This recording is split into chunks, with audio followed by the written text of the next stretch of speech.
Hello students, welcome to your online social class. Subject Social, Grade 8, Unit Migration and Urbanization.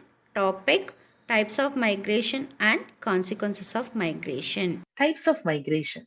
Based on the movement associated with administrative limits, the migration have been classified into internal migration and international migration. Internal migration is nothing but the movement of people within a country is known as internal migration. Further, the internal migration is classified into four categories on the basis of the place of origin and the destination of migrant. Rural to urban. Movement of population from rural areas to growing towns and cities, mainly for search of employment, education, recreation facilities, that is entertainment facilities, is the reason for the movement from rural to urban areas.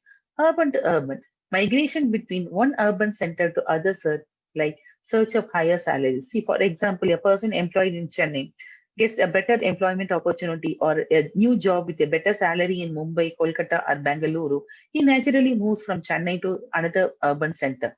That is the reason for the urban to urban migration. Rural to rural. Migration is driven by fertile land for cultivation and other sociological factors like marriage, etc. Urban to rural. Migration is the movement from the urban centers to rural areas to get rid of urban problems and returning to native places after retirement from jobs. So, after retirement, people prefer to have a peace life without any stress and they prefer to settle down in a native place and villages. And that is the reason for the movement from urban to rural areas. So, these are the four types of internal migration. The other one is international migration. The migration that occurs across the national boundaries are known as international migration. The next one is the migration based on the willingness of migrants for migration. The people who migrate is called as migrant. So based upon their willingness, when they voluntarily and willfully when they move, it is called as voluntary migration. When they are forced to move, it is called as involuntary migration. Based on the duration of stay of migrants in the place of destination. Short-term migration. In this kind of migration, the migrants stay outside only for a short duration before returning to the place of origin. The duration may be for from few days to few months. You can see in our place also, when a new bridge is constructed or a very big shopping mall or education institutions or huge buildings are constructed, you can see the people from other states coming there, staying and working for a few months, and then again they will go to their native place. So these are examples for short-term migration. Long-term migration, it is a kind of migration in which the migrants stay outside at least for a few years, going to other countries or other places for higher studies or for employment. Seasonal migration. In this type of migration, usually a group of people migrate from their native places during a particular season and returns after end of that season. And transhumans is an example. What is transhumans? The people moving from one place to another place with their livestock in search of new pasture land for their cattle and livestock is called as transhumans. Even the Banjaras of Rajasthan, the nomads, they also serve as the example for the seasonal migration. Consequences of migration. Migration affects both the areas of origin of migration and the areas of destination. Demographic consequences. It changes age and sex composition of population. Migration of females after their marriage leads to decline in sex ratio in the source regions and increase the sex ratio in the region of destination.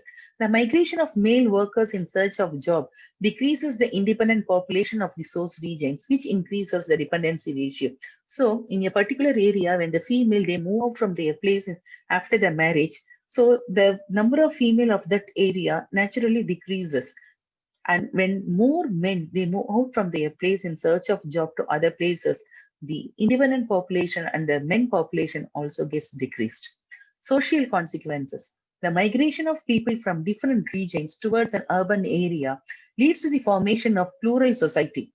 It helps the people to come out of narrow minds and people become generous. So the plural society, see, for example, we can take Delhi and Chennai is also now becoming cosmopolitan. People from following different culture, different practices, and different customs, they live together in a place, and it encourages and it develops a sense of togetherness among the people living there. Economic consequences. The migration of more people from overpopulated to underpopulated regions results in imbalance of the resource population ratio. In some cases, the regions of over and underpopulation may become the regions of optimum population. Migration may influence the occupational structure of the population of an area. Through this, it will certainly affect the economy of the regions also. Brain drain is a consequence of migration.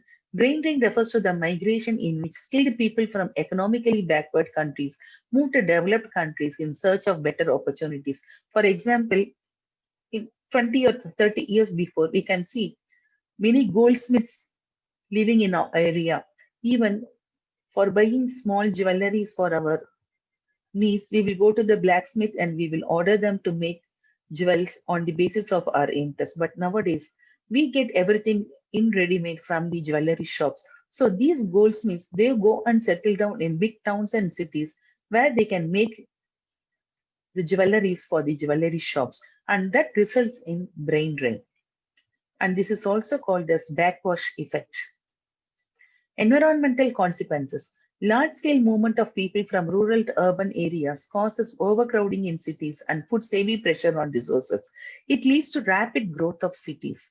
The overpopulation in urban areas leads to pollution of air, water, and soil. Scarcity of drinking water, lack of space for housing, traffic congestions, and poor drainage are the common environmental problems prevail in urban areas. We come to end of our class. Homework time. Homework for the day is read book page number 114 to 116 and complete Roman 7 question number 1 and 2. Stay home, stay safe. Bye-bye.